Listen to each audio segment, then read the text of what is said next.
there is. And that when they get sworn, they take their job very, very seriously.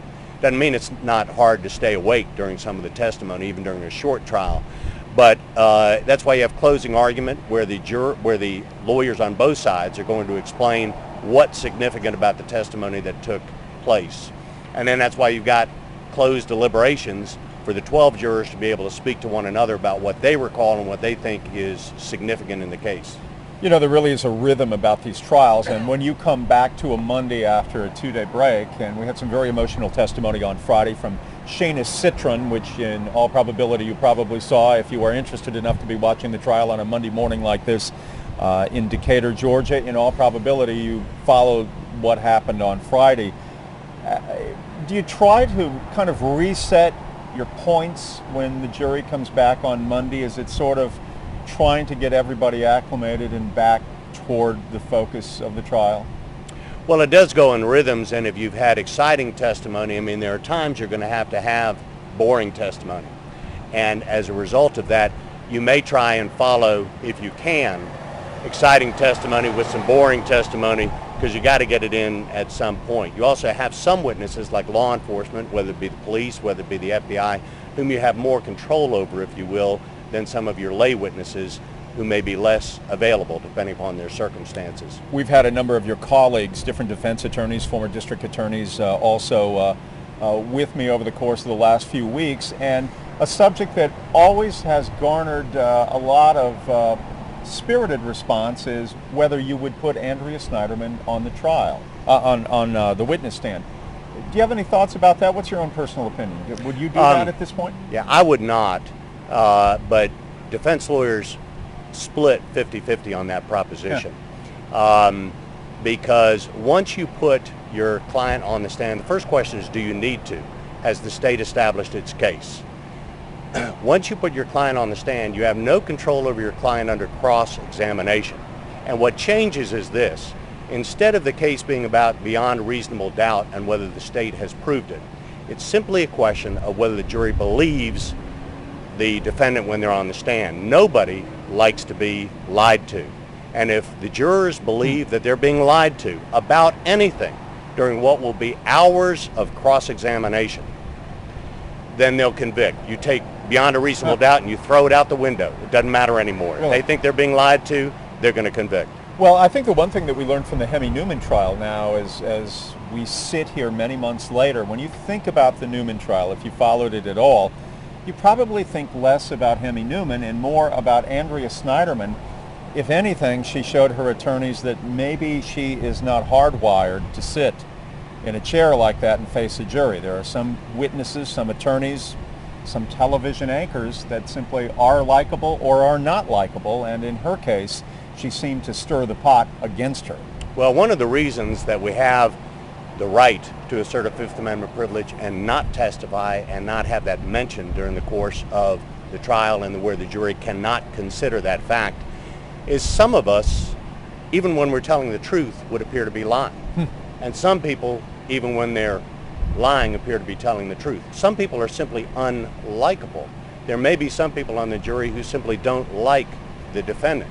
Doesn't mean she committed the crime, but they just don't like her. If we don't like someone, they're less believable. All right, we're going to go back into the courtroom. On the stand right now is from the FBI, David Fryman. So back into the courtroom of Judge Gregory A. Adams.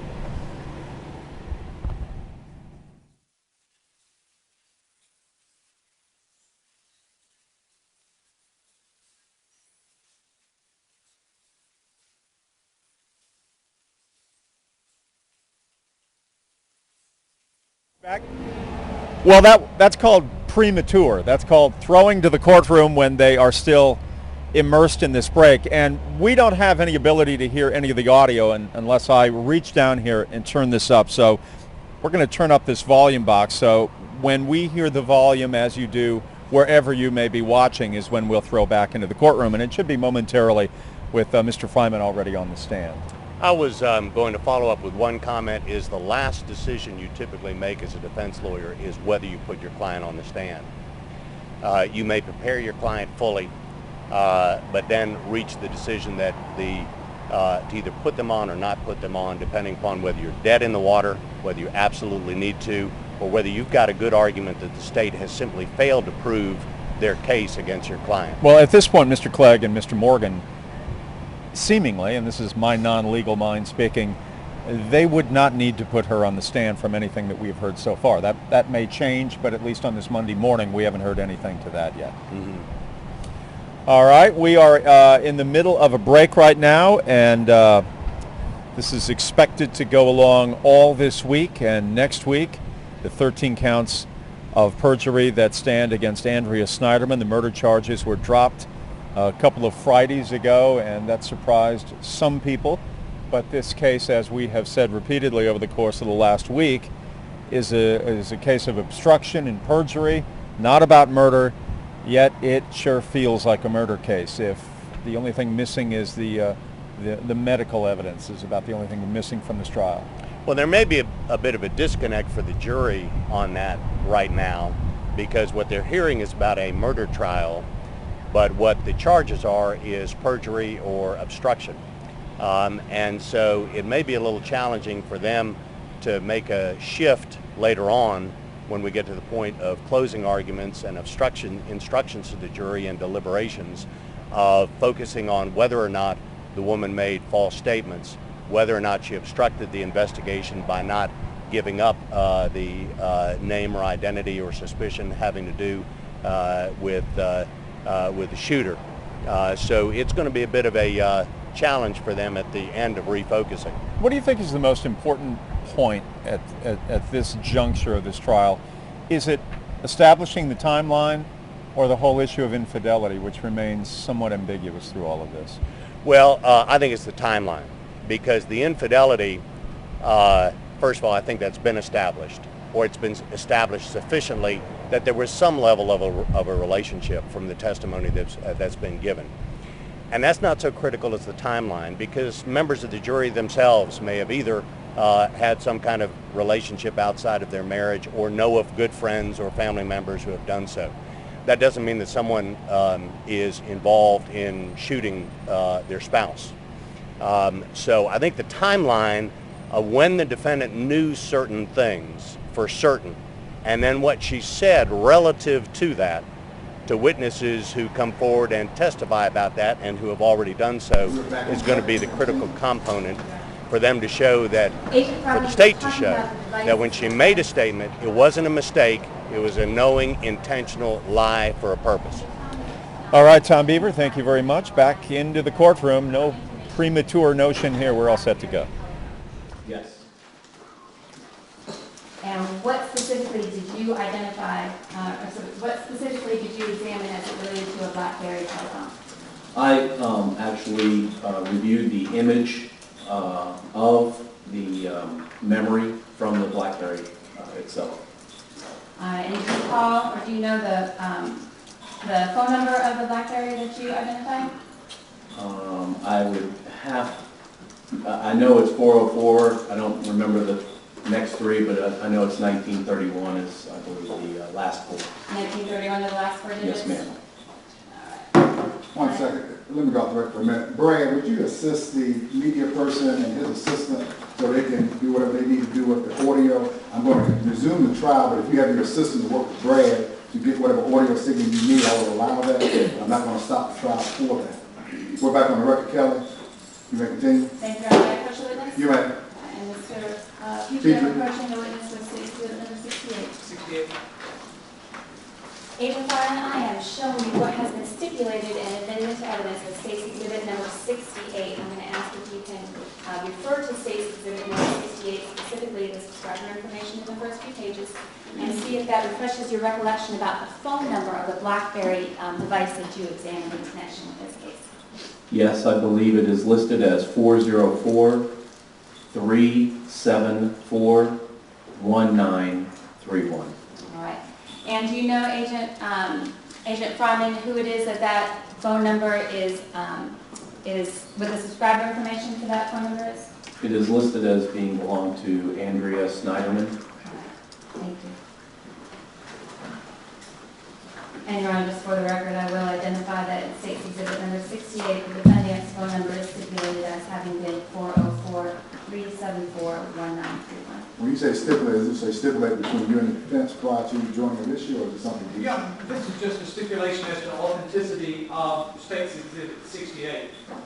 The records, I mean, you The mean... records themselves. The records themselves, including the subscriber information. Yes, sir. And the subscriber information being the telephone number assigned to...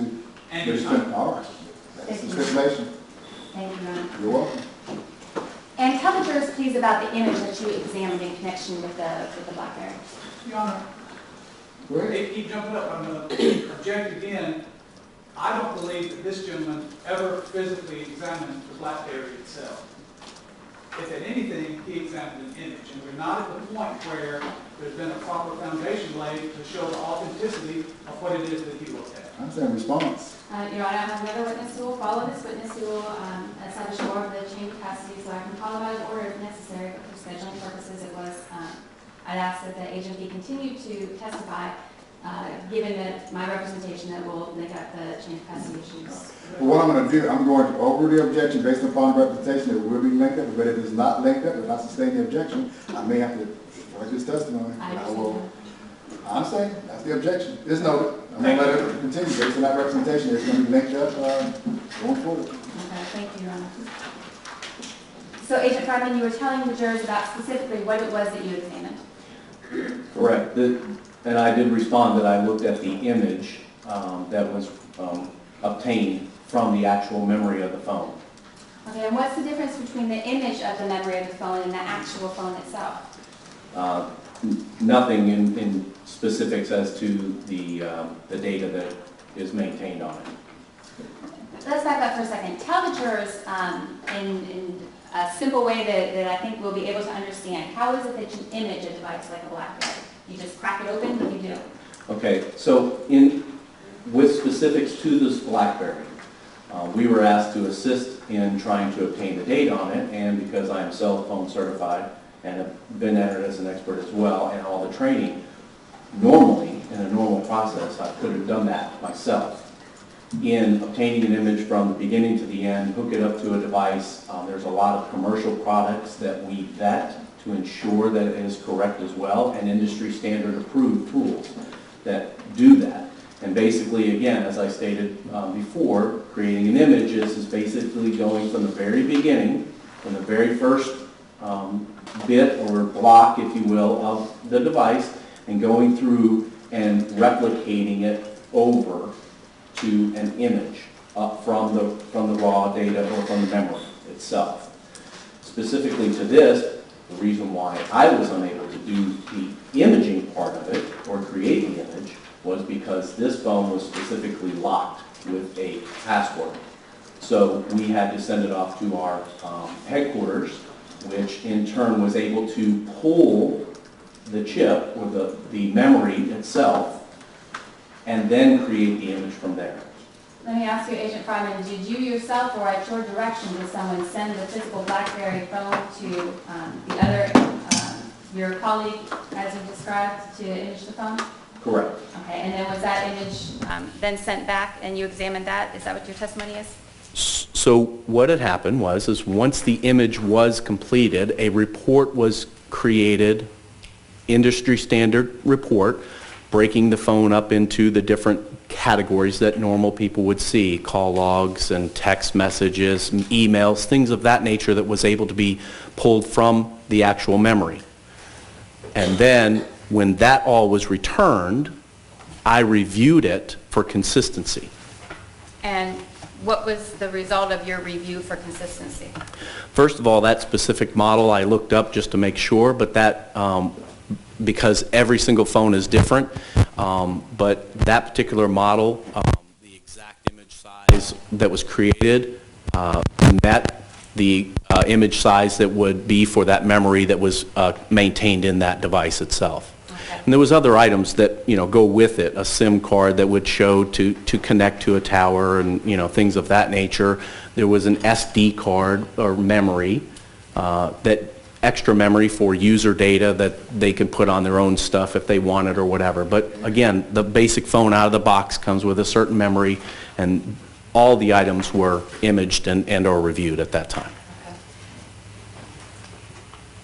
What kind of information can you typically receive, or what can you typically retrieve from a BlackBerry phone, the physical handset? Every single phone is different, and BlackBerries are no exception. Again, it depends on the model, you know, the new technology that comes out, things of that nature, what may be the buying plan that an individual has. But in its most basic form, as I stated before, you have the call records, you have text messages, you have emails, notes, calendar information, things like that. What kind of information can you retrieve from the image of a phone as you've described it being? You can retrieve the same data. The exact same information? Yes, ma'am. Okay. How is the retrievable information that you just described different from the information that's kept by a cell phone provider or a cell phone company? And again, every cell phone provider is different as well, and phone company. It's based upon the plan, what you have. A lot of individuals just get a bill that says this is what you owe because you have texting capability or you have phone capability only. If you go over your minutes, it's going to be charged a little different. So again, in the context of what the provider gives you and what the phone has in it may be different. Let's talk about phone logs. What's a phone log as it's used to refer to information that's kept on a cell phone? In its most simplest forms, a phone log is basically just something for the user to have as a quick reference, to recall a number. Maybe they missed a call or whatever, but it's in its simplest form. It's, you know, when the call was, the date and the time that a call was received, the number. If they're in your contacts, maybe the name comes up rather than the number so that you know who called. The duration of the call, if it was a missed call, incoming or maybe outgoing as well. So it's really just a quick reference for the user in that instance. Let me say, you said a missed call. Can you describe for the jurors, what do you mean when you talk about a missed call? A missed call would be that specifically a call that went through that you just maybe didn't get to. Maybe it was, you know, laying on a table or a desk, or you just couldn't answer it at the time, and it just rang and rang, and then it was just came up as a missed call. Okay. Does a call have to connect, meaning there has to be someone who answers at the other end of the line? No, the phone will come up, the number will come up as a missed call. It doesn't have to be answered necessarily. What about a call that goes to voicemail? That's a little different because if, for instance, I'm calling you and you happen to be making a call at the very time that I'm calling you, that number could go right to voicemail. So when you get off the phone, it's not listed as a missed call, but all of a sudden you have a voicemail and you know, didn't even know that it came in. So there are things that can affect the appearance of a call that comes in, whether it shows up or not. Mm-hmm. But in most instances, if you miss the call and they do a voicemail, it'll show up in both. Okay. How large is, and let's start first with a typical phone, how large would a typical cell phone's phone log be?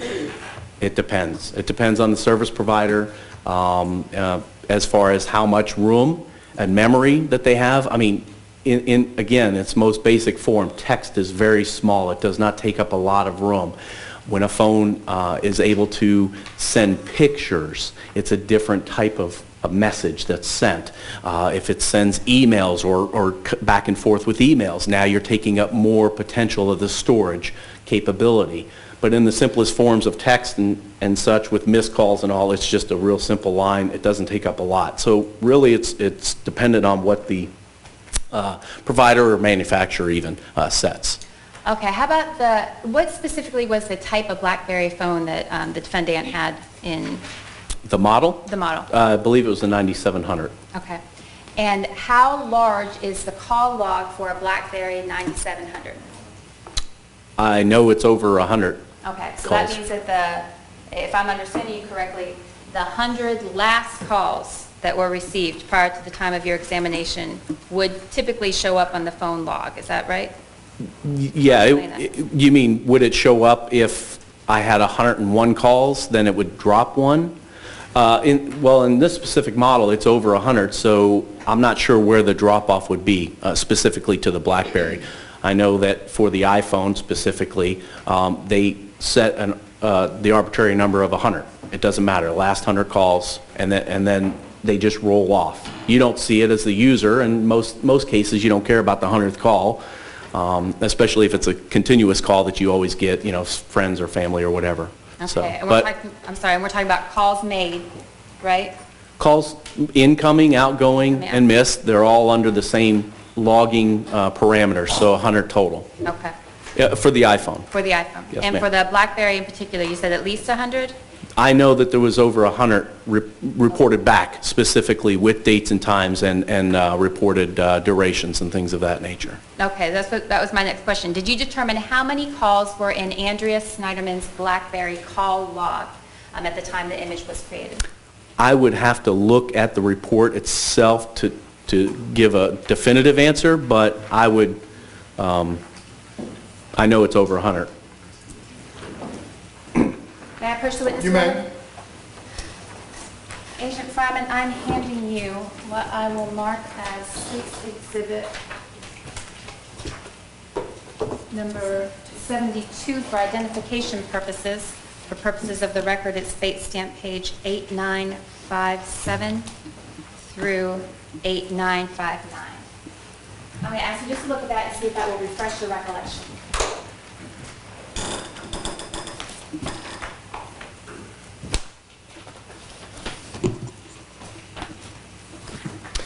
This is a typical laboratory report that is put out, but it doesn't specifically go into the details as to what is contained on there. There was another report that was put out, typically in electronic form, to make it easier to do searches and things of that nature, that would actually have the current number. And again, I know it's over 100 in that specific. This just goes over the different items that when the phone was received from headquarters, they did an inventory of it. They said this is the phone, the SIM card that came, that allows it to connect and authenticate with the service to say this is a proper paid phone, and then an SD card that would house personal information and or applications and things of that nature. Okay, well, let me ask you this. Were you asked to specifically look at whether there were any phone calls, either to or from Hemi Newman on Andrea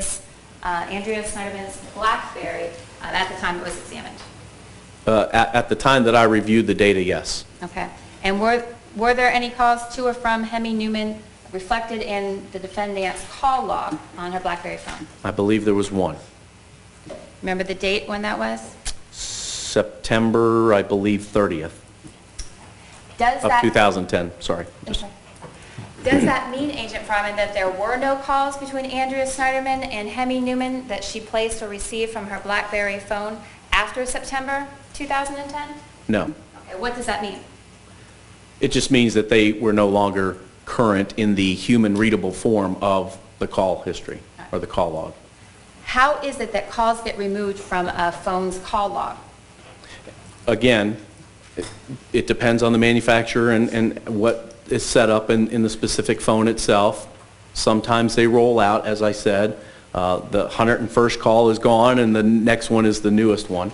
Let me stop you there. Does a rollout always occur in a chronological fashion, meaning the oldest rolls out before the newest? Yes, but again, with the caveat to that, specifically, I can delete calls in between somewhere in the 50s. It's going to maintain 100, and if I get below 100, it's just going to populate until that 100 comes in there, specifically to the iPhone, if that makes sense. Again, it's wherever you delete it, it's taking it out. If I do nothing and I make a 101st call, the 100th call is now gone. And so it is oldest is out at that point. But if I effectuate that or cause that to be deleted anywhere in there, then it's just going to continue to populate, in order. Other than those two ways you just described, a call either rolling out as the 101st call or a physical deletion of the call log, is there any other way that a call would be removed from a call log that you can think of? On the user side, On the user side. phones are digital, they're electronic, anything is possible.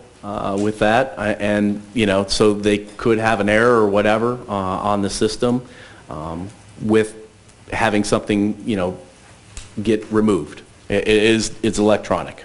Is it likely that No, there's any other way? not in this case. No. How could you find out if calls that didn't appear on the call log had actually been made?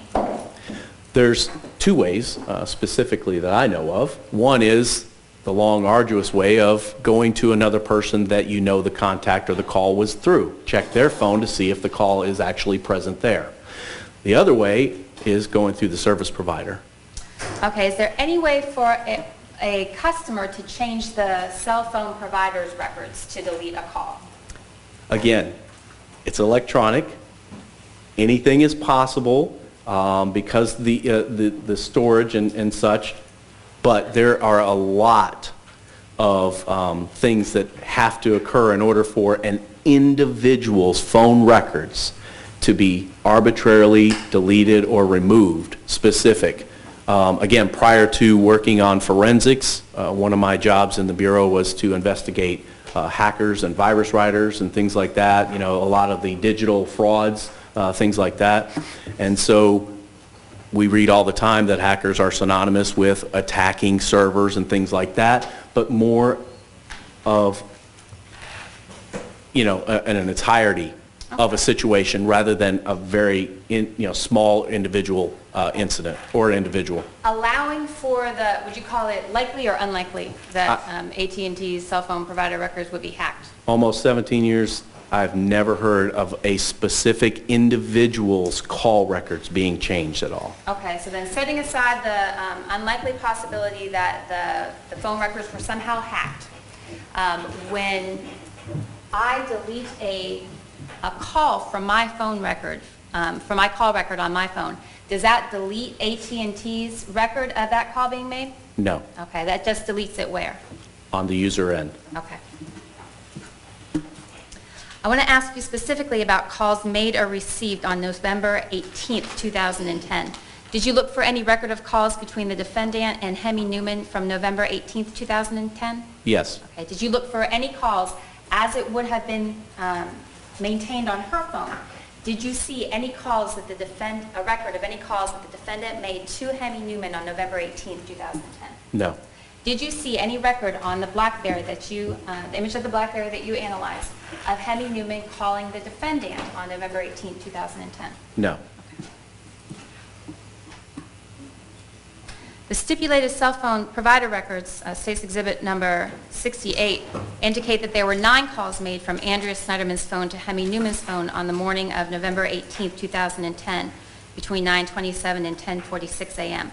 What explanation do you have, if any, for why those calls don't appear on her BlackBerry as it was when you examined the image? Again, there's only 2 ways, specifically in this case, that would have happened in a rollout. And my example of the rollout would be, for the iPhone, and this is a BlackBerry, so it's set up differently, or physically deleted. Do you have an opinion about which one of those scenarios is more likely? Physically deleted. Why do you say that?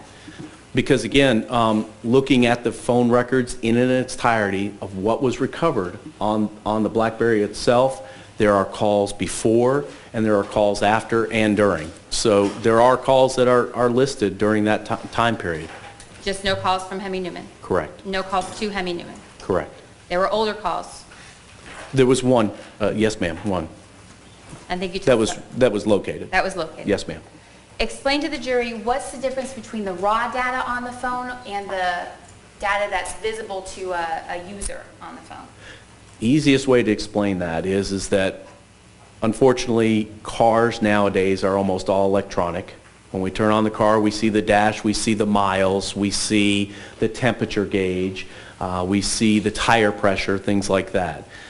The computer itself in the car is interpreting the data and showing it to you in a human readable form so that you understand, oh, my tire's low, or maybe the fuel gauge is low. I need to fill that up. In this instance, it would be taking that data from the vehicle, or in this case the phone, in a raw form. And so the data is there.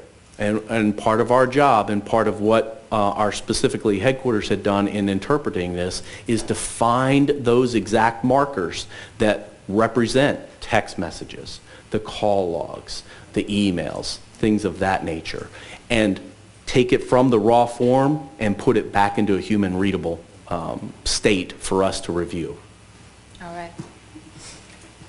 I want to direct your attention now, Agent Fryman, to text messages. Can you explain to the jurors what it is, how a text message works? Text message is just simply data. It's, send and receive. You get a date and time. You get the, whether it was sent and received, the phone number, the contact potentially, and then the content of the actual text itself. Okay. Is there a difference between the data or the information that the phone itself stores and the information that is typically kept by a cell phone provider like AT&T? Again, it all depends on the provider themselves.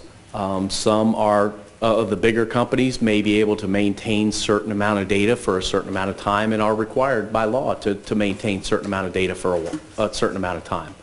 But as time goes by, and especially what they actually send out in a bill, it's the very basic stuff. So there can be and are differences, but every provider is different as well. Is it certain that the content of a text message would be kept by a cell phone provider indefinitely? No. To your knowledge, is the content of do any providers maintain the content of text messages indefinitely? Not to my knowledge. How long does the content of a text remain on the physical handheld device, the BlackBerry in this case? I hate to sound repetitive, but again, it just depends on the device itself. Every phone is different and every storage is different, and it depends on what tool or what application that you may be using. There are other aftermarket tools that you can use to text and communicate as well. So it really depends on that and the storage capability. So as to how long it would be on there, but in this case, it's usually until a user deletes it. Okay, so let me ask you then, how is it then that the content of a text message would cause or would come to be deleted from a BlackBerry telephone, such that you examined in this case?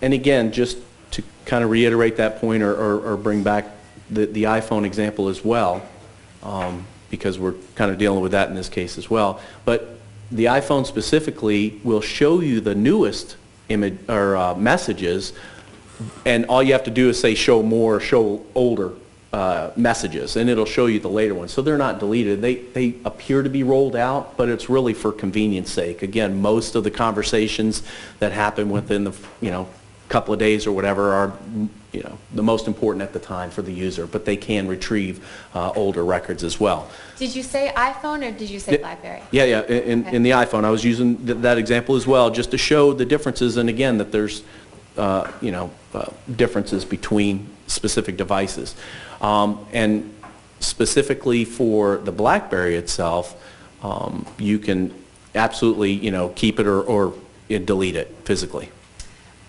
Does there come a time when the data on the phone is too much and a text message would get rolled out in the same way that a call log would get rolled out?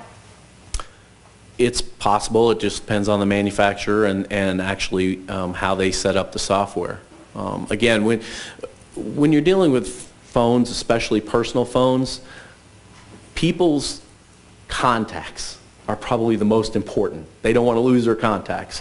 So again, they may have a hierarchical way of saying, look, this is the most important to me. Don't delete the contacts. If I start running out of room, start rolling out this other stuff. Maybe they haven't had a conversation with somebody except for once, or these free text messages sometimes you get across there or whatever. Those are marked as deletion after a while. But again, it depends on the service, but I'm relatively certain and comfortable in saying that if it comes to a critical point in the data and the storage of that data, that it can be rolled out. Okay. But only if there was so much other information kept on that phone that there was just no more room to keep the content. Correct. Is that right? Okay. Correct.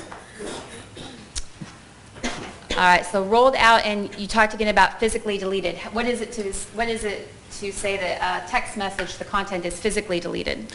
You would just delete it. You would go through the menu option and say, get rid of this or delete it. Okay. How many text messages from Hemi Newman to the defendant were you able to retrieve from the date of November 18, 2010? On the BlackBerry? On the BlackBerry. None. Were you able to retrieve any other text messages from any other individual to or from Andrea Sneiderman on November 18, 2010?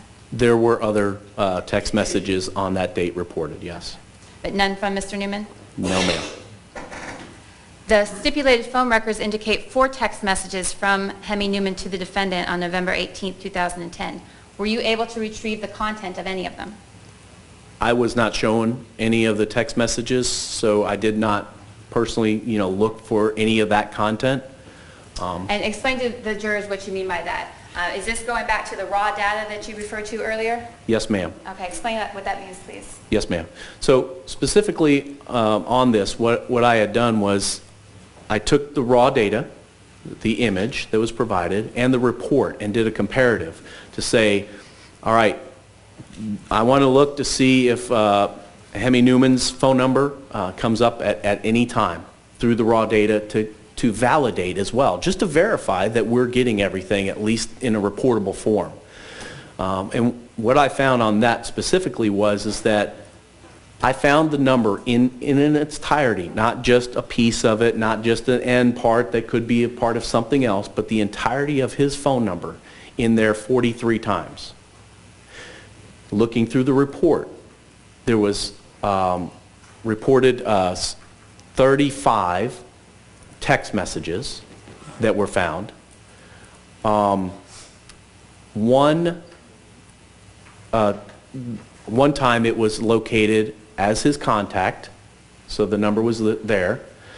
One time was the call in September that I had already spoke of, and one was within his email or an email reply from him that was like a signature, so it would have his name and then his phone number in it. That would leave 5 unanswered. And again, to recover what that specifically was, I just know that there was at least 5 times that it was in the phone, but still, but not or no longer in the human readable report side of it. So again, in the context of the text messages or phone calls or emails or others, it could have been any one of those that it had come from or that number was utilized for. Okay, and you got to obtain the information about those 43 contacts through the special equipment that was used to retrieve this information, right? Yeah, in the specific report that was provided by headquarters, again, I laid out the numbers minus the 5. The 43 that I had come across just to validate, again, if I'm looking over it, I'm going to look at a report and make sure that it's accurate in its representation. The 38 total times that it came up, I was able to find those specifically in the report in a recoverable form that would have been in a human readable form for somebody. So the other 5, again, I'm looking at it in the raw data with some forensic tools that would read different coding languages as well to ensure that I was looking at it in an entirety, that we weren't missing something or that we didn't find something that wasn't reported. And you were looking for information that would be retrievable for you with your equipment, but that would have been, otherwise had been deleted from the phone. Correct. I asked you about the 4 text messages from the defendant, from Hemi Newman to the defendant. Were you able to specifically tie any one of the fragments that you talked about, the fragmentary communication, to a specific time or date on the 18th? Well, first of all, I didn't specifically say that those 4 were anything that was recovered. Like I said, I covered 5 times, but they could have been any of the text or emails or phone calls. And secondly, I wasn't provided the actual content of the text from provider or other means to be able to search for that text. I searched for a known, which was the entirety of his phone number. So to add to that, I did not look for specifics on dates as well in interpreting it. Okay.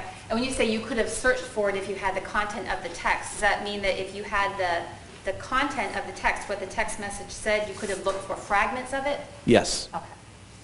But because you didn't have that, you weren't able to do a fragment? Correct. Okay. All right.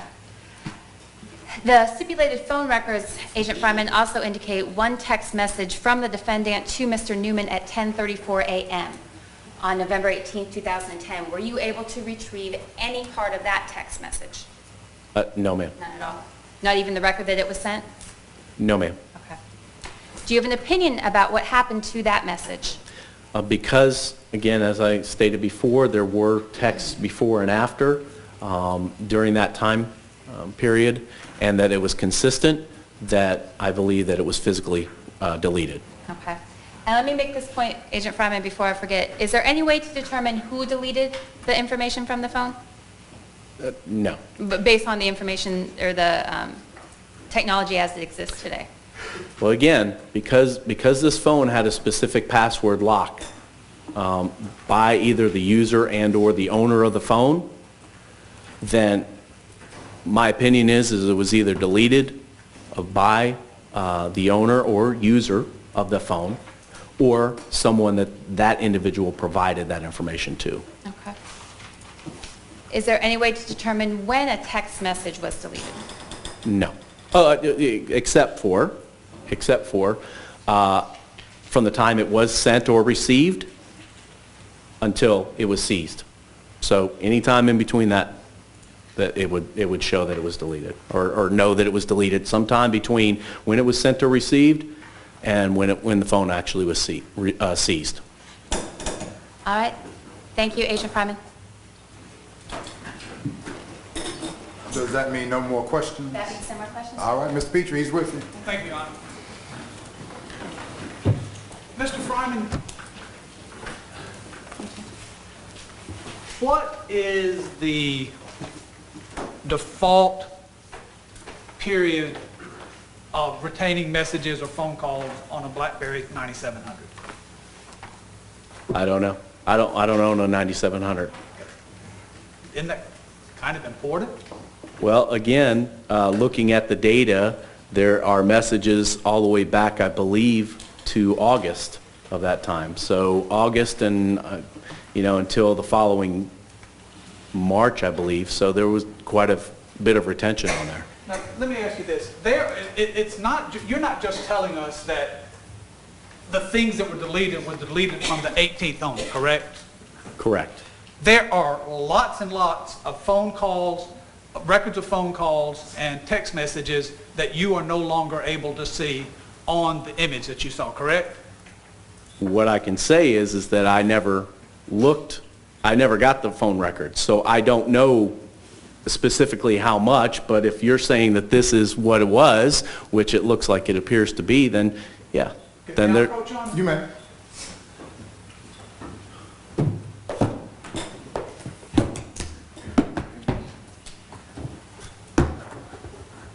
Your Honor, I do not know the court schedule. This may take me a couple of minutes to go through these if you want to take a 5-minute break, but I'm going to be plugging right along. Well, I just plug right along. Okay. I just try to give the ladies and gentlemen a comfort break at least once every hour, but, I just didn't remember when our last one was.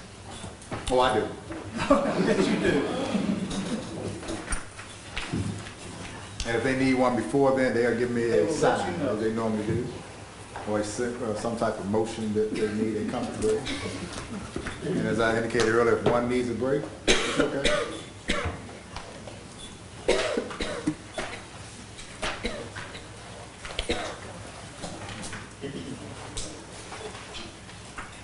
And well, we can go off the record for a minute. Kelly, Mr. Cameraman, did your sound get straightened out? I do, sir. Thank you. That's want to make sure. All right, we're back on the record, Kelly. Let me, if you would, just look at this with me, sir. Would you agree with me, if you don't mind standing up, so... Oh, you can stand. You can stand, sir, and look. Yes, sir. Well, I didn't want to be on camera. Oh, no. Okay, got it. That's his, Yep. this is Dave. Yes, sir. Understood. Thank you. You're welcome. Would you agree with me that the records here for November the 18th begin with item number 2,780? That's what it appears, yes. Okay, and they follow in numerical order, correct? So the Correct. bottom of that page is 2794. Correct. And then looks like, let's just go to the end of this page, January the 15th at 3:50 p.m. There's an item which is either a text message or a phone call. Would you agree? That's what the items are. It tells you whether or not they are mobile to mobile, direct, voicemail. Would you agree that these are the records of incoming and outgoing? This is what it text? appears like. I don't know what their standard are as what their reporting is. I'd have to go through it, Okay. specifically, but I'll Would- agree. And item 3739 is on January the 15th. Would you agree with that, sir? That's what it appears to be, yes. Okay, so between November the 18th and, we got almost between November the 18th, we start with 2780, and on January the 15th, we have 3739. So we've got just shy of 1,000 entries, items between those dates, correct? So roughly 2 months. That's what it appears. Okay. How many total, He's moving, Mr. Cameraman, so you won't put his image on. Yes, sir. how many total items, text messages or phone calls did you find records of? I would have to refer back to the report Could you do that for us? if I got a copy of the report. Okay. He says he doesn't know how many he looked at. Do you want to give him something to refresh his recollection? Well, you have no idea, do you?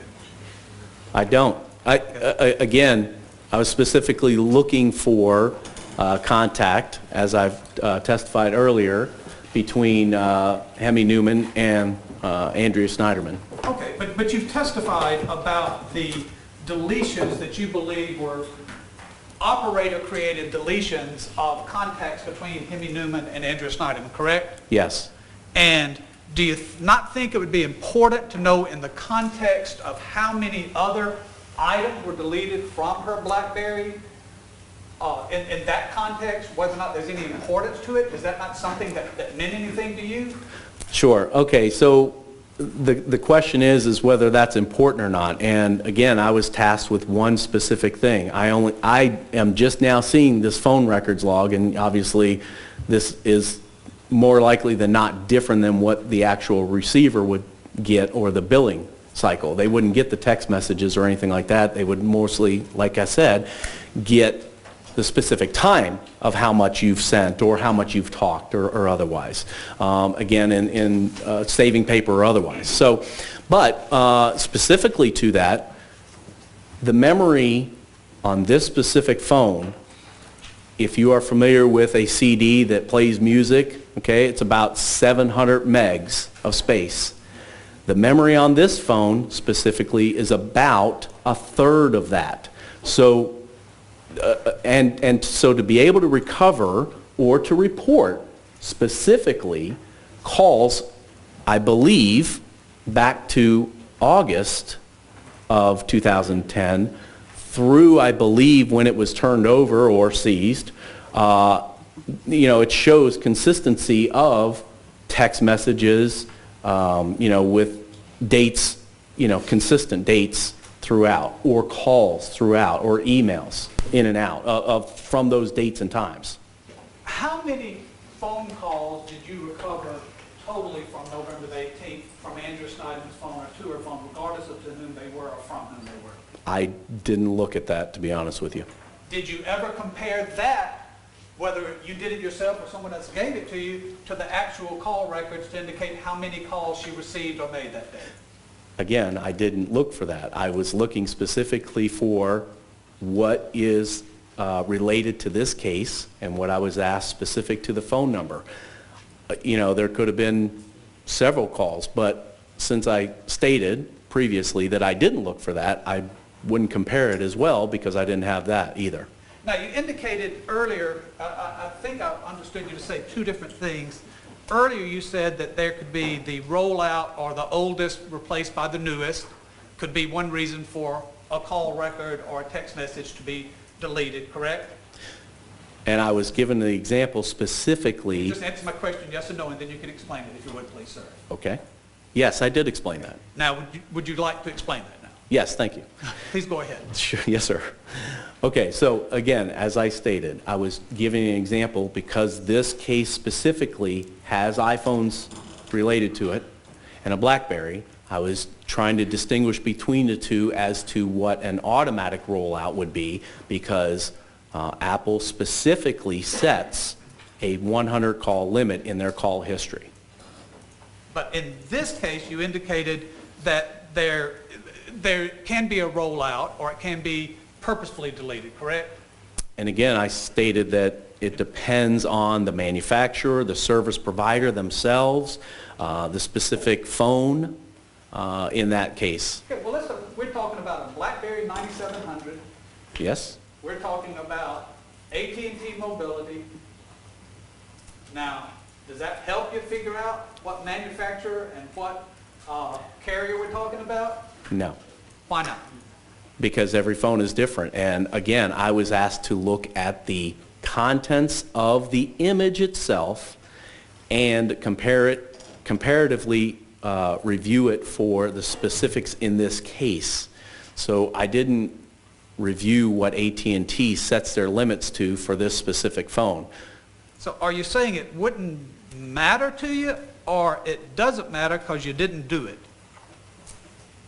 I don't understand the question. Well, you keep saying you weren't asked to do it, but it could be up to the manufacturer, it could be up to the carrier, correct? That's right, because there are so many phones. I mean, there's, But you know Hold what... on, Mr. Peach, let him Thanks. Slip it up. again, because there are so many phones, there's so many different service providers, it would just be impossible to look at every single one or to know exactly how every single... I'm not signing the contract. It's not my phone. When I have my phone, I understand how that one works and the service that I get. When I get my bill, I understand if I have a problem, I'm going to address that specifically. So in this instance, that was not part of what I was asked to do. But it could have been done. Sure. And you also indicated, although it's unlikely, I think you said you're dealing with digital equipment, anything is possible. I guess there could have been a hiccup somewhere, but you don't think that is very likely. Is that correct, essentially? I would say that is highly unlikely. But again, in fairness, I'm saying that anything is possible. Okay. Can you tell the ladies and gentlemen of this jury when anything on that BlackBerry was deleted? When it was physically deleted or when it was rolled out? Yes.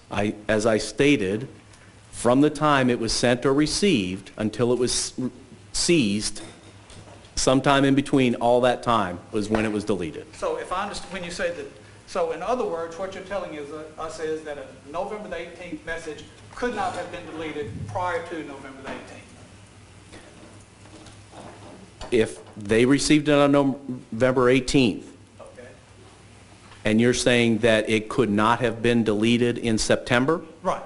That's Correct. correct. Okay, so that's the first part of your caveat there. The second one is when it was seized, correct? S-E-I-Z-E-D? Yes. Seized by whom and for? Turned over or submitted, provided To whom? to law enforcement for their investigation? Okay. What would prevent law enforcement from either purposefully or accidentally deleting messages or text? Well, in this specific case, because the phone, the BlackBerry, had a password, the owner believed did not provide that because Wait, we... let me Hold ask on, you no, let him finish his answer. Okay. Because they... Let him finish. John, If you have an objection? I object that that is non-responsive. He has no foundation for any statement that the owner did not submit the password. All right, I sustain that objection. Go ahead. Next question, Mr. Peach. Okay. Do you know whether or not anybody ever asked Andrea Sneiderman for her password? No. Okay. So you have no knowledge as to whether or not that was ever turned over to the police or to the DA's office, do you? You know you didn't. The phone or the password? The password. You didn't get it. Correct. Whether or not somebody else had it and didn't turn it over to you, you do not know, correct? I do know this. When I was asked about the BlackBerry as to whether or not we could, do our forensic analysis on it and image it and examine it, the first thing was I asked for the model and whether there was a password, and they said that it is password locked and they don't have it. So I know that from that time.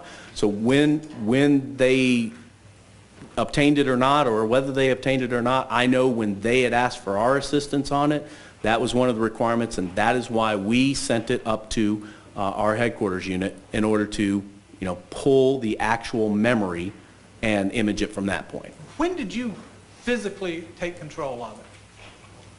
I don't believe that I physically took control of the BlackBerry at all. Okay, have you ever even seen the BlackBerry? I might have seen it. Might have. But when once whatever work was done theoretically up in Virginia, did you ever see it after that? I don't recall seeing it at all. It had, whether or not you saw it, seeing it had nothing to do with your analysis. No. You were relying on the accuracy of the image that had been provided to you. Is that correct? We operate not only nationally, but internationally as well. Our job in our industry, we do industry standard images. We get images from all over for all types of cases. If a situation happened in California, let's say, and the victim or the subject is here and the prosecution or whatever, we may get that information directly to us. And at that point, we would never see maybe the original drive, maybe it was a business, and we're not going to shut the business down necessarily. So we go in and we are required to make an image. That image is industry standard, and it is equal to or actually having the original evidence. It's just as good, and it's been put in that effect. So whether I saw the BlackBerry itself physically and held it, I had the image, which is just as good, and that's what I, again, validated the report from that was, returned. So in essence, is what you're saying, trust me, I'm from the government? Objection, Your Honor, as argumented. Well, let me rephrase. You had nothing to do with producing this image, correct? I don't need to produce the... Answer my question, please, yes or no, and then explain. You can answer the question. Yes, sir. Yes or no, and then you can explain. Yes, sir. No, I had nothing to do with creating this image. You can explain your answer if you need to. Yes, sir. But in fact, when I get the image, I validate it to ensure that it matches, that nothing's changed from what they reported and provided to us. And when I do my analysis or review or to validate against a report, I'm going to ensure that I made no changes as well. And that is the same thing as when we provided the image over to the defense to have a copy of the image as well. But you have to rely on what others have done before you in order to make your assessment, correct? And there's a good faith belief on your part, is what I hear you saying, that that was done correctly. So, yes, and the way we do it, again, is we have a fingerprint, if you will, of the image, and we validate to make sure that nothing's changed from when they provided it, and again, specifically to going back to some of the images from GE, Cobb County that made images. I don't object to anything about Cobb County or GE. I understand. I'm going to sustain that portion of your objection. All right. Next question, Mr. Petrie. Yes, sir. Bear with me just one moment, please, Your Take as Honor. much time as you need.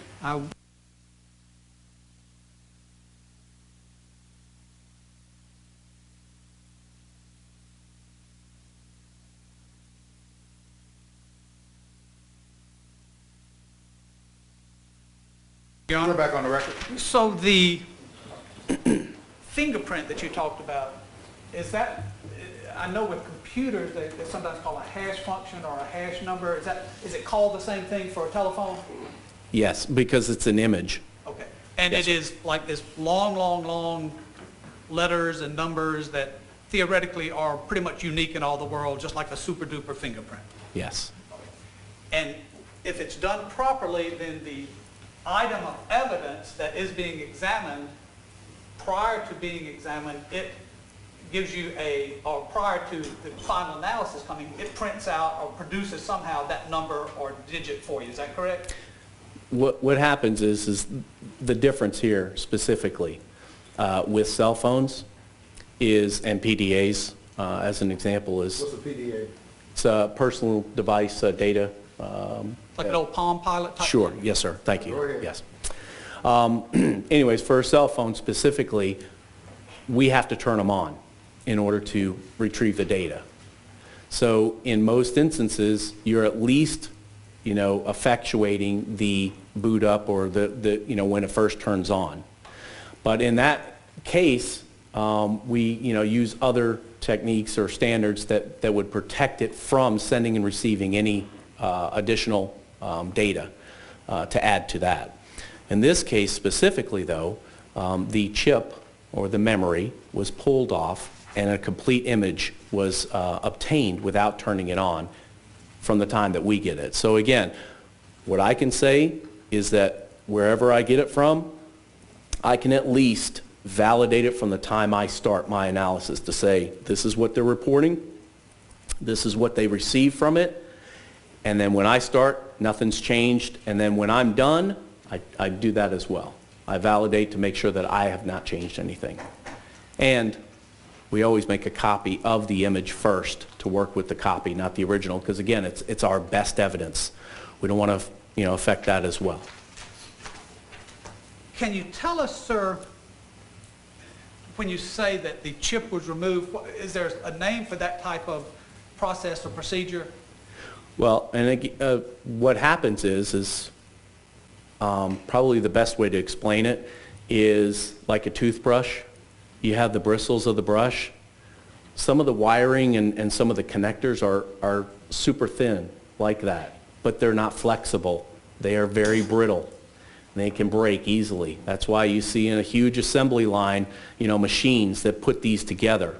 So in essence, what happens is we have to get into a clean room or a clean environment to make sure that, when we're getting into a system or what have you, that you take the board out that has the memory directly attached. It's not removable. It's not like your little memory card or something else that you can save data to and walk over to another computer and plug it in. So it's actually attached to the phone.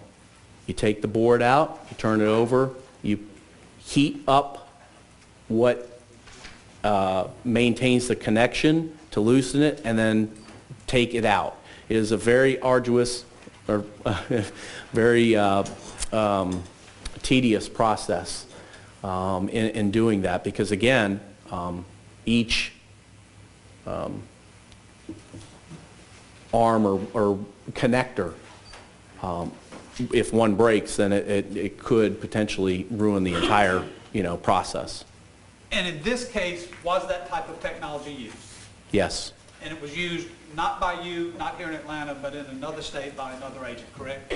In our FBI headquarters, specifically the unit that has that equipment available to them, yes. And if I may make one correction, sir. No, sir, I wasn't trying to cut you off, but it wasn't an agent that did it up there. It was another forensic and individual that is hired on the civilian side rather than an agent. I just wanted to say that. I meant no disrespect. No, I thought no, sir. everybody was an agent, just with different jobs. Yes, sir. Now, the testing that was done in this case, is that what's called chip-off analysis or chip-off testing? Well, it is similar. For layman? Yes, sir. It's similar. As I said, the memory is a chip, and they pull it off, and they have their own tools that they have either developed or have to be able to pull the memory off of it. And when that type of testing is done, am I correct in my belief that you're not putting that BlackBerry back together and using it again? It is my understanding that BlackBerry will not be put back together again. Again, because the technique of pulling off the chip itself in the first place, the connectors are so fragile that you want to limit any further damage to that. So heating it up, taking it off, putting it onto another board, to actually read it, taking it off there, putting everything back into evidence, sending it back. You know, every time you heat, you know, if you notice it, you know, it gets fragile every time you heat things up like that. Now, the BlackBerry in question here, the BlackBerry 9700, do you, Mr. Fryman, have any personal knowledge of whose possession that BlackBerry had been in prior to the time that the agency received it? No. Either civilian, scientific, or law enforcement? No. Now, can the, let me back up a second. The password was determined for this BlackBerry, correct? I believe so, yes, sir. And there's a report indicating what it was, but if you're not the one that actually developed that, then I won't ask you anything else. No, sir, I do not. Okay. And just again, finally, whether or not to you or to anyone else the password had been provided, you have no information. No, sir. Okay. One moment, please, Your Honor. You may take as much time as you need.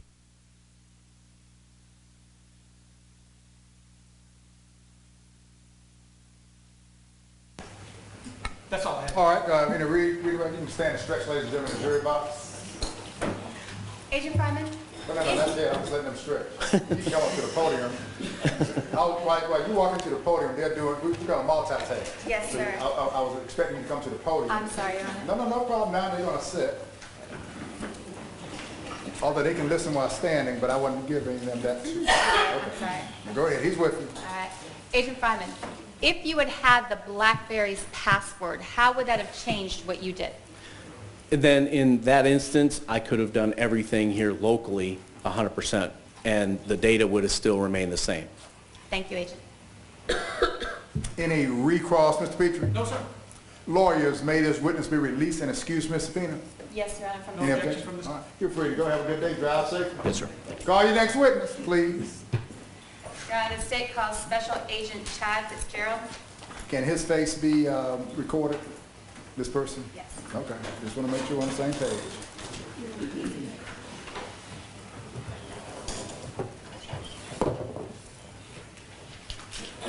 Ladies and gentlemen, are you good or you need a 10-minute break?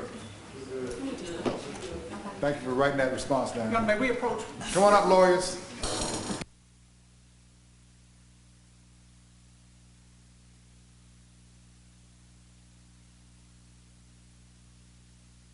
Lawyers, would you approach, please?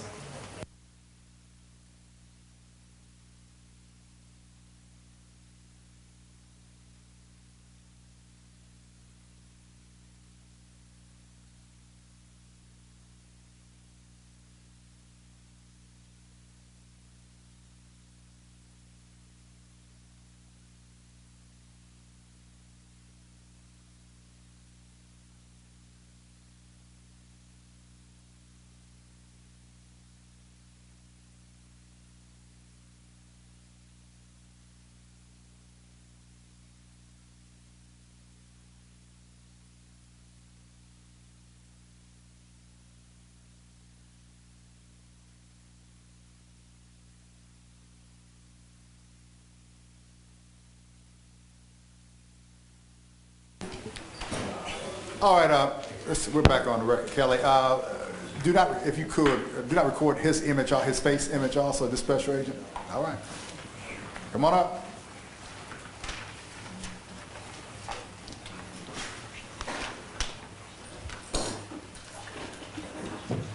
Raise your right hand.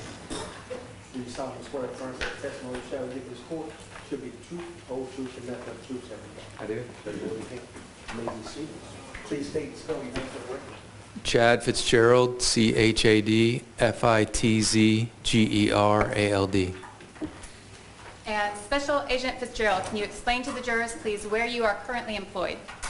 I'm a special agent with the Federal Bureau of Investigation in Atlanta, and I'm assigned to what we call the CAST unit, or the Cellular Analysis Survey Team. How long have you been employed with the FBI in general? Coming up on 17 years. And how long have you been in the specific unit that you just identified for the jury? I've been full-time officially on the unit just came up on 3 years in July, and I helped start the unit, so we were kind of an ad hoc unit for several years before that. Explain to the jurors in a little more detail what's CAST. What is that? Typically, we help out with federal and state prosecutions, so we travel all over the country, and we're experts on analyzing cell phone records, knowing how cell phone records work. We're also trained by all the major providers, both the engineers and the subpoena compliance. Let me stop you there. Why do you train with different cell phone providers? Each one's different. They all have their own little way of interpreting or providing records, and it's all fairly similar, but it's just translated a little bit different. Okay. And what training experience, beyond what you've just testified to, have you had to qualify you for the position that you're in?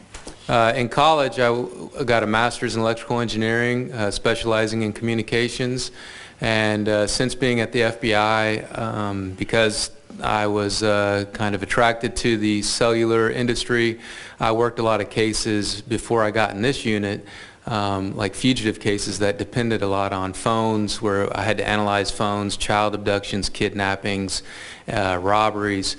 And so I utilized my experience, my educational experience to actually do actual casework, as well as I've gone on to get specialized training as part of the CAST unit and forming the CAST unit.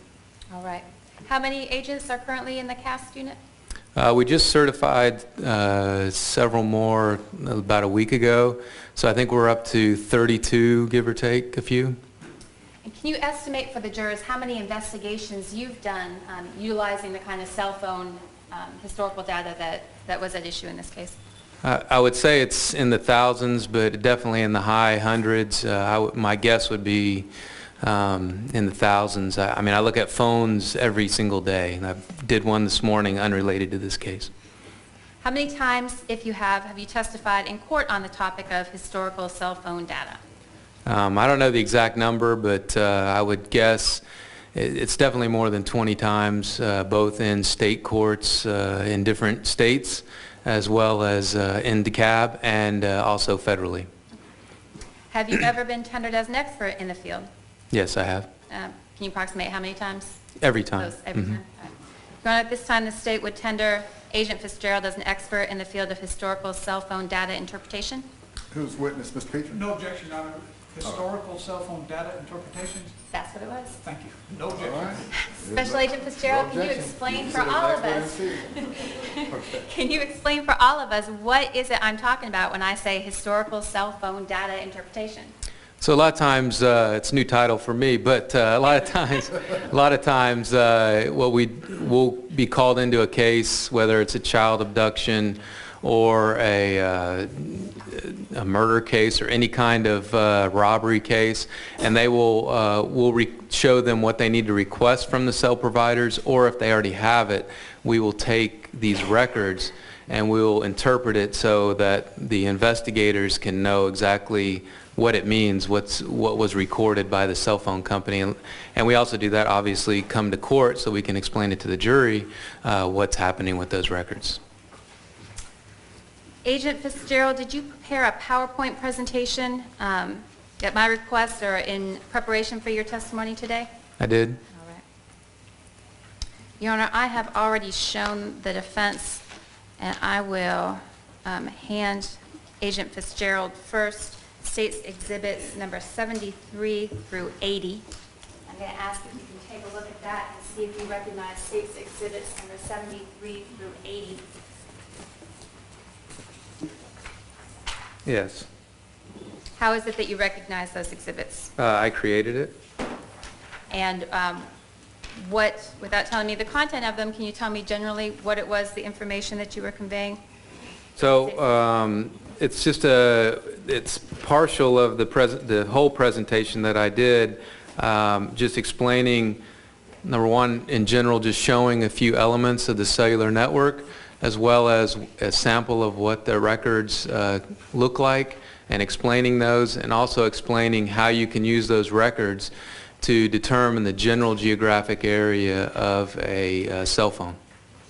And by general geographic area, can you explain to the jurors just a little bit now what you mean by that?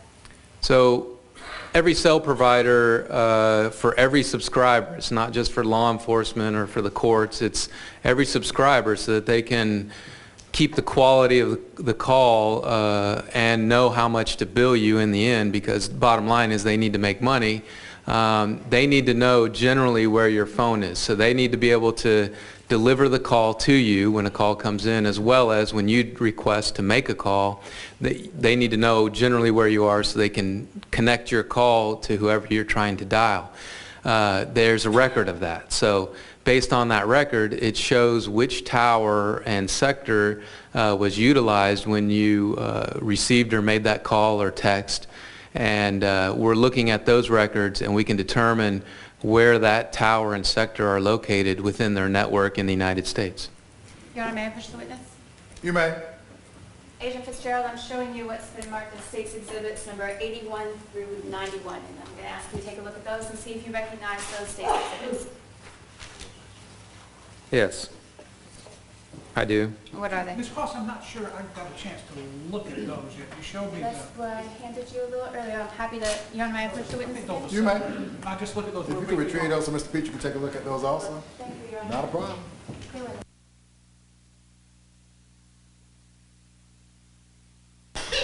Any objection, Mr. Petrie? No, at sir, this point? they just didn't have numbers earlier. I wasn't sure what those were. I have no objection. All right. You may continue. You may approach. Yes, sir. Yes, ma'am. Excuse me. And at this time, the State would move to admit State's Exhibit number 73 through 91 into evidence. Is that 91? 91, Your All Honor. right, that's 73 through 91. Mr. Petrie, any objection? I would like, Your Honor, for them to be identified for the record as to what they are, since there's so many of them. Oh, you may. I was just asking if you have any objection. I have no objection to them, I think, once we know what they are. Oh, yeah. You ought to know what they are also. Well, all right. All right. Um, I thought you had showed. Is that what you just showed him? She showed them to me, Your Honor, but they weren't numbered at the time she showed them to me, so I need to know which number goes with which one. If you could, just go through each one so he can. That's fine. I certainly will. Thank you, Your Honor. Agent Fitzgerald, would you look at the first State's Exhibit, please? I believe it's State's Exhibit number 73. Yes. Your Honor, may I ask Mr. Petrie, may I confer with Mr. Petrie for one moment? No, you may ask this question because y'all conferred already. Okay, all right. Agent Fitzgerald, can you identify State's Exhibit number 73 for us, please? Yes, it's just a picture of that I took of a fairly standard cell tower. And is that part of the PowerPoint presentation you prepared for your testimony today? It is? And would State's Exhibit number 73 assist you in explaining to the jury the basic mechanism of a cell phone tower, how it works, things like that? I hope so. That's the point, yes. Your Honor, at this time, the State will move State's Exhibit number 73 into evidence. Any objection, Mr. Petrie? No, sir, and Your Honor, to speed things up, I have no objection to these things once I know what number goes with what exhibit. So if we could just make sure he tells us what number goes with what exhibit, I have no further objections other than I don't know where they fall into numbers.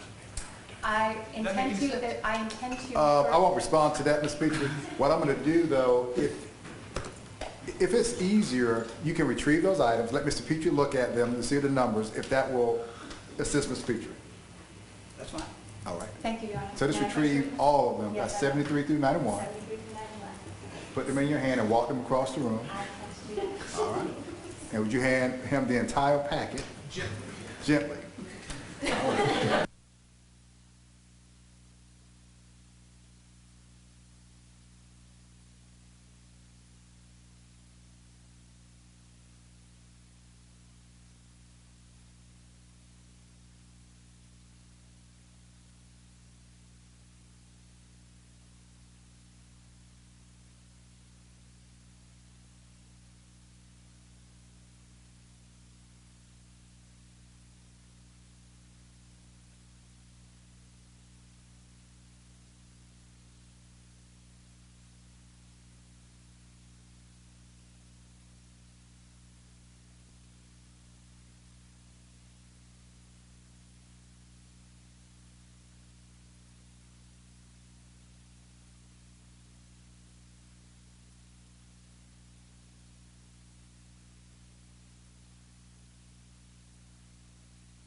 All right, Kelly, we're back on the record.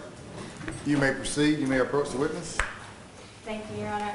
At this time, the state would move to admit State's Exhibit number 73 through 91 into evidence. Any objection, Mr. Petrie? No, sir, I believe a couple of them may just be for demonstrative purposes. The first three are for demonstrative purposes Yes, only. All right. There's no objection from the defense. You may publish them as you desire. They have been omitted in the record. Thank you. All right. Mr. Prescott, can we see State's Exhibit number 73, please? Agent Fitzgerald, do you see your exhibit, the exhibit on the screen in front of you? Yes. Okay. And using State's Exhibit number 73, can you please explain what it is that we're looking at? So this is just a picture of a fairly standard cell phone tower you'd see anywhere in the United States. And on the right-hand side is just a zoomed in of the same photo, just the top half of that tower, to show that these items at the very top are the actual antennas, and this particular tower has multiple stacks of antennas. So it could be just one company, or more than likely it's multiple networks like your AT&Ts, Verizon's, Metro PCS, all on one tower. So, it's not drawing on us. Oh, up there. So when you have your phone out, your phone is constantly monitoring the signal from these various towers in the area and determining which is the strongest, clearest signal, and then it's communicating with these antenna structures for your provider and asking for resources on that tower. So when it gets granted resources, the call goes through to some equipment at the base of that tower, which connects to the network. The network connects to the rest of the world and can connect your phone call either way. If you get a call in, the network will page for your handset.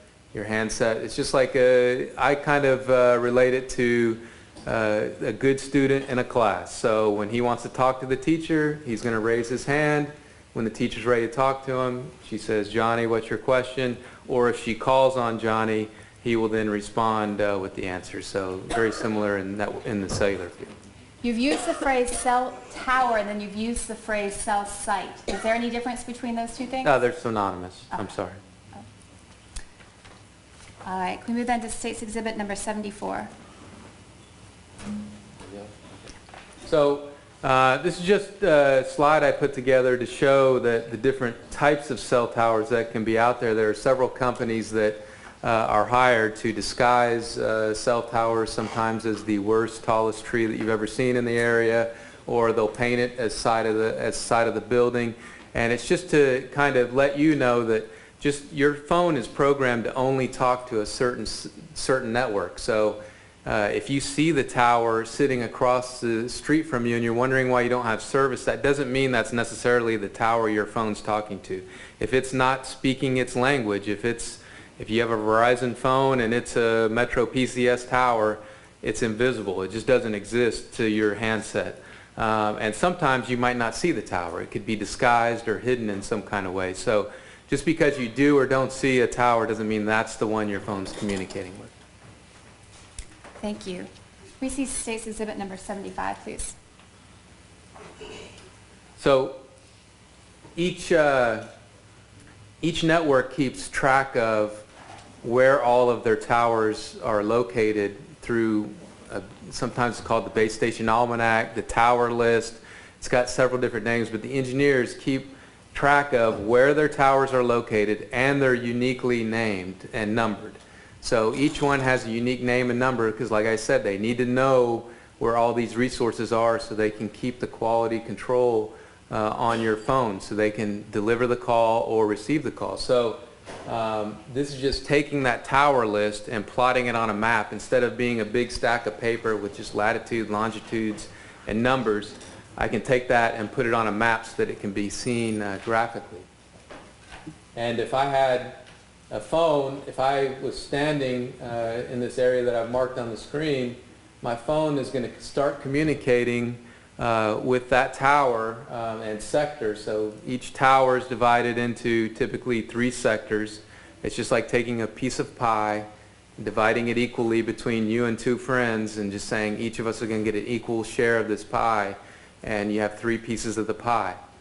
As my phone travels, as I connect on the call and my phone starts to travel, my phone will communicate back to the network the signal strength or how clear the signal is, and it'll report that a signal's getting worse and another signal's getting stronger. And what the network will do is, as I travel either around the tower, I'll be handed off from sector to sector, and as an end user, I won't know any difference. I just get handed off, the network's doing everything. Or as I travel along the highway or some other road, I'll be handed off from tower to tower, sector to sector. So in theory, I should be able to get on 285, start my call, drive all the way around 285 and end the call whenever I want, but I could just keep driving around it, and I'm going to be handed off from tower to tower, sector to sector. Of course, there's always instances where you get into, you know, what the commercial says, the dead zone, or where there's no coverage and your call gets dropped. But if everything goes like it's supposed to, you should just be handed off and not know any difference. And what information in reviewing the records that you are able to review typically, what can you tell about somebody's location or the direction of travel? So in different networks, we can get the first initial tower that's communicated with and the terminating tower. Sometimes we get both, sometimes we only get one. And on AT&T in particular, sometimes we'll get some of the intermediate towers, but it's not a guarantee. So for the most part, the only thing we're guaranteed is if they have service, that first tower. Sometimes we'll get the ending tower, and if we have a first tower over here and an ending tower is this 41708, and it's, you know, 30 seconds later or a minute later, we can usually assume that the phone traveled in an easterly direction and started a call on one tower and terminated on another. All of your examples have used or referenced cell phone calls. Is there any other way that your phone could be in use that you would get any sort of information on the cell phone towers that you described? Yes, with AT&T, we can get text messaging, tower information for text messaging. And it would just give like an initial tower. So text messaging is usually very quick, so it's just what's like a fire and forget mission. It's just you text, you send, it's gone, same as when it's delivered. It's just an initial tower, that's it. Please look please at State's Exhibit number 76. Thank you. What are we looking at State's Exhibit number 76, Agent Fitzgerald? So this is just sample CDR or a call detail record that was obtained from AT&T on a particular number. So we have the number up here. I'm off a little bit. 1931, ending in 1931 is the original number that is requested. Yeah, 404-374-1931. So that's the records that were requested. And then just kind of going from left to right, a lot of the columns are fairly self-explanatory. So you have a date column, you have a time column that just show the date and time that the call was made. And then as you go further over to the right, you have a seizure time, which is the time that it took to set the call up and actually make the call happen. And then further to the Can I stop you there a minute? Yes. The seizure time to set the call up and make the call happen, what does that mean? Like to get the resources from the network. So if I'm dialing my phone, I hit the green button, it might take a little while before I get the actual resources, and that's typically what the seizure time is. Okay, I'm sorry, thank you. Can you go on? The next one's the originating number, so who's the person that started the call. So if it's an incoming call, it's going to be what shows up on your caller ID or who's calling you. If I'm dialing the number, I'm the originating caller. So the terminating number is the exact opposite, who's receiving the call. So once again, if I'm the one receiving the call, I'll be the terminating, and if I make a call, it'll be whoever I'm calling. The elapsed time is the amount of time the call was connected. So how long in duration did that call last? Number dialed is just the number that they dialed. And then the IMEI in the next column is the IMSI. That's just identifiers on the handset that was used. So on this 374-1931, the IMEI is like a serial number specific to the phone, and the IMSI is like the little chip. If you're ever taking your phone apart and you have a T-Mobile or AT&T, you see the chip, it's a SIM card, and that contains your IMSI. Description is the direction of the call, And what do you mean by that, the direction of? whether it's incoming, outgoing, what it boils down to. Okay. And then the last column is the cell location. So we have these unique numbers within the networks. There's no other tower and sector that would be 4011, 40268. That's unique across all the United States. And then if you keep scrolling to the right, it'll provide, actually goes into the tower list, and it'll provide this is the longitude, and then if you keep going to the right, then you have the latitude and then a possible azimuth of that sector. So it'll tell you where that tower is located and the direction, that sector is pointing. All right. Agent Fitzgerald, is this all information that the cell phone company would routinely send a user every month when they get their bill? No, this is the actual call detail report, so that what you would be referring to is more of a billing record, and it is obtained from this, but it's a watered down version of this. So it'll show, if you request like a detailed bill, it'll show the date, time, duration, and possibly who you were talking to at the time, phone number. Were you able, Agent Fitzgerald, to review phone records provided to you during the investigation of the murder of Rusty Sneiderman? Yes. Okay. And what cell phone records were you able to review?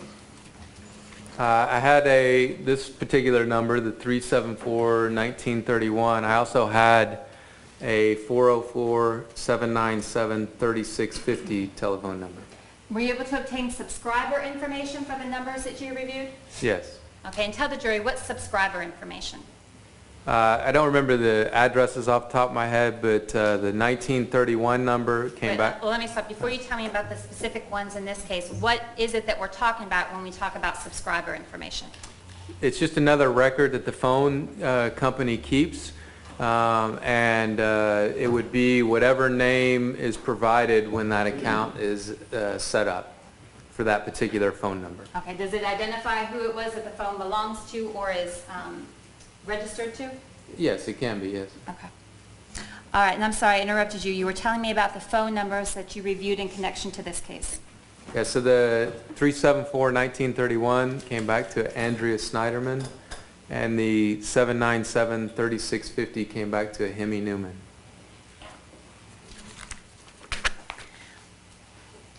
What is the span of time that you reviewed the phone records for the defendant Andrea Sneiderman and Hemi Newman?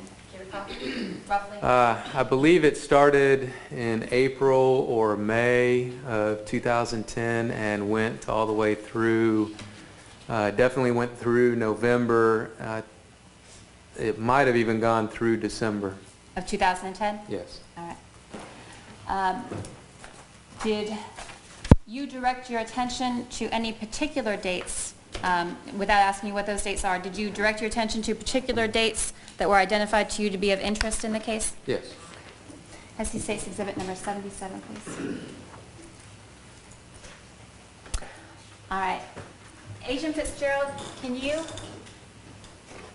try to sit at my easel so I'm not blocking anyone? And can you describe for us what we're looking at in State's Exhibit number 77? Yeah, so this is taking the call detail record and just displaying the information that was contained in the call detail record graphically on a map. So I have telephone number, the number we talked about earlier, the 404-797-3650. And whose phone number was that? The Hemi Newman phone. Okay. And it shows that there were 10 calls from 5:13 to 6:42, and they utilized a cell tower that was located in the Hartsfield Atlanta Airport. And what was the date of that? July 21st, 2010. July 21st. So what, if anything, are you able to conclude about the location of Mr. Newman's cell phone while in use on July 21st, 2010? It was at the Atlanta airport, right around the Atlanta airport, because there's also a few other calls from 6:53 to 7:03 utilizing a tower that's also near the airport. Are you able to determine who it was that Mr. Newman was calling or receiving calls from while he was while his phone was in use at the Atlanta airport on July 21st, 2010? Yes, there were 2 texts and 1 call to 404-371-1931. And whose number is that? That's the number registered to Andrea Sneiderman.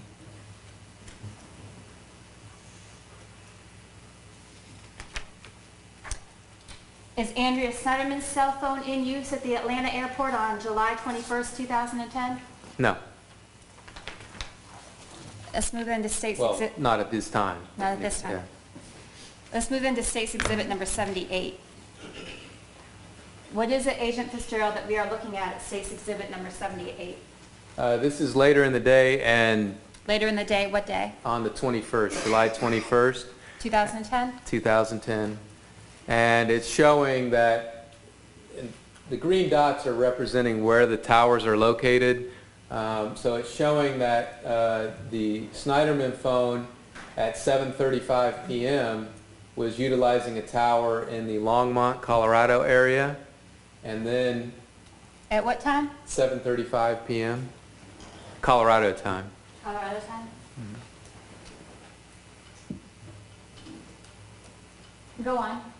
And then it actually travels down to start utilizing towers at the Denver airport starting at 8:12 p.m. Explain to the jurors how you can determine that the phone was traveling from Longmont, Colorado to the airport in Denver, Colorado on July 21st, 2010. Well, it was using, as I testified to earlier, it was using at the 7:35 call, it was using a tower that was in the Longmont area, and then later in the, about 45 minutes or so later, 40 minutes later, it's utilizing towers right around the Denver airport at 8:12 p.m. As well as the Hemi Newman phone is also utilizing a tower at 8:12 p.m. at the airport. So the Hemi Newman phone is using a tower located at the Denver airport at 8:12, and it was your testimony that the defendant's cell phone was also utilizing a tower at the Denver airport at 8:12? That's correct, and they are, during that time, they are calling each other. Why isn't, can you zoom in the way you had it, Mr. Pascal, please? If they are both at the at the Denver airport, why is it that the CID number on your exhibit, State's Exhibit number 78, is different? Like I said, there's multiple towers in that area, and they're all in the same general area that service the airport, so it's just, it's a different number. Like I said, every sector is uniquely identified within their network, so they're not necessarily using the exact same sector and tower, but they're both using towers and sectors that are right there at the Denver airport. At the Denver airport? Yes. Okay. While they're calling each other? Correct.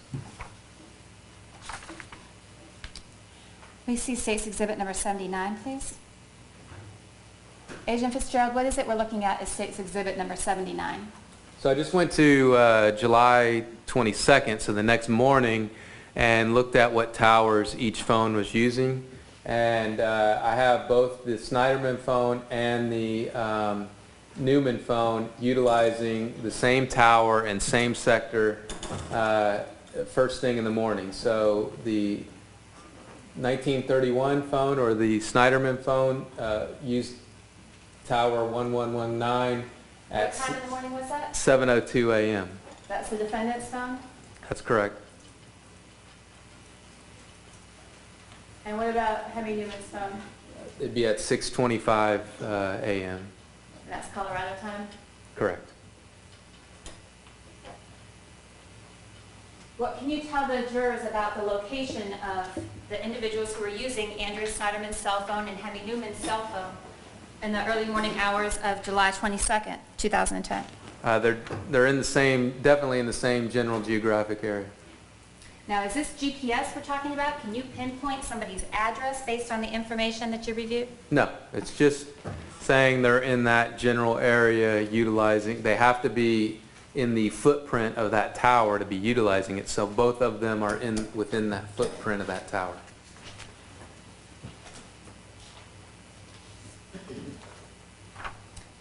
Let's look at State's Exhibit number 80, please. 80? 80.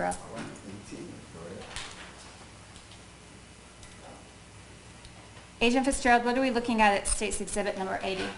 It's just the next morning on the 23rd of July 2010, and it's looking at the first calls of the day, and it's showing that the Andrea Sneiderman phone utilized that same tower as the 22nd and sector. The same one as the morning before? Yes, Okay. at 7:26 a.m. And what about Mr. Newman's phone? At 6:29 a.m. It's using that same Same tower? SID or cell ID 11119. Same sector of that tower? Yes. 6:29 a.m. I want to walk you back to the day before, Agent Fitzgerald, and ask you about a specific call that was made from Hemi Newman's phone on July 22nd, 2010. Okay. Are you familiar or are you aware of a call from Hemi Newman's phone on or about 7:26 p.m.? Yes. And who was that call to? I looked up, there was a call at 7:17 of no duration, and a call that you're referring to at 7:26 p.m. to the same local number in Colorado, and it was 303-651-7256. Were you able to obtain any subscriber information, or do you know to whom that number is registered? I just did a simple Google search of that number, and it came back to Fong Garden. Fong, F. Can you spell that for me, please? I wrote it down as F-O-N-G. Fong. Fong Garden? And Mr. Newman plays that phone, not Ms. Sneiderman? That's correct, yes. I'm going to show you what has already been admitted into evidence, Your Honor, officially. You may. That's State's Exhibit number 6.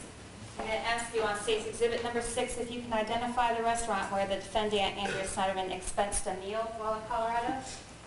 Yeah, so it lists Fong Garden Restaurant for $29.17. Thank you.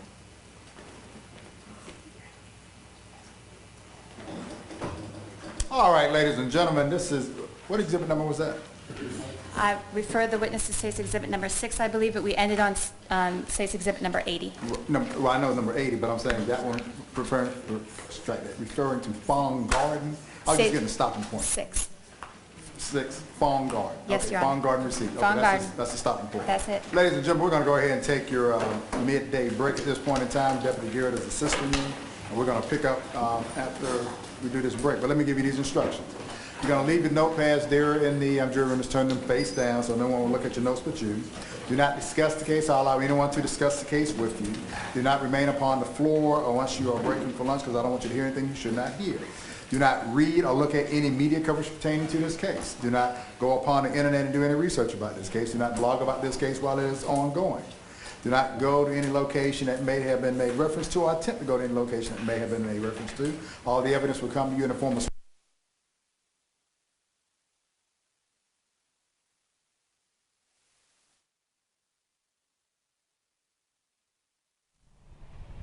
And welcome back to 11 Alive's continuing coverage of the Andrea Sneiderman trial. I'm Jeff Hullinger along with attorney Tom Beaver. Tom, your resume is so lengthy and so long. Introduce yourself, if you would, to some of our viewers with your marvelous resume and the accomplishment in the judicial that you've had over the last 30 years. Well, you're very kind. I started practicing here in Atlanta with doing commercial litigation with Alston & Bird. Then I went to the U.S. Attorney's Office in the criminal division as a prosecutor for 5 years. I spent a year working on the Iran-Contra case up in Washington. And for the last 21 years have been with my law firm of Chillivis, Cochran, Larkins, and Beaver. I do primarily white-collar criminal defense work as well as some commercial civil litigation. All right, we have seen from the Federal Bureau of Investigation some technology experts talking about cell phones, talking about deleting emails. This is very long, very boring testimony for the jury. The purpose of this is what? Well, you first of all have to lay the foundation to get that kind of evidence in about a person's cell phone, their smartphone, their texting, their emails, the location of their phones, where they were at various different times. You have to lay an evidentiary support for that. So a lot of times that testimony is very long and can be very boring for the jury.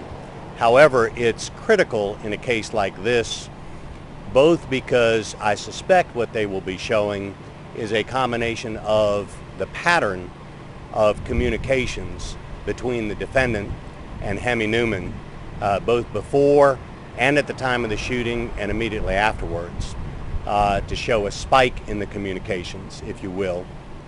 And then in addition, anything which was deleted, whether it be text messages, whether it be emails, any attempt to delete will be important, because most people do not spend time deleting a whole bunch of material, especially after something tragic like this has happened. And what they'll probably do is try and point the finger that it is either the defendant Sneiderman or someone at her instructions who did the deleting. And the question is, why would you delete a whole bunch of information with the person who is the actual shooter unless there was a reason to do so? It's sort of like, why would you destroy evidence unless you have a guilty conscience of something you're trying to hide? There are so many issues as it involves Andrea Sneiderman about her behavior leading up to the murder and in the aftermath. This is another one of those pieces that the state simply is trying to prove. She must have knew something. She must have tried to hide something. Yeah, the force of this evidence is that it's difficult to impeach because, you know, a father-in-law can be impeached because of his relationship with the deceased son. Maybe a friend was mistaken about something that she heard. Testimony is easier to impeach than if, for example, if there's a slew of communications immediately before and immediately after the shooting between Sneiderman and Newman, then a jury is going to see that and say, that is unusual and cannot be explained away. Their life experience will tell them, why in the world would there be this level of communication when this tragedy has taken place? So it's difficult to impeach. We have received so many emails and so many messages on Twitter wanting to know about Hemi Newman.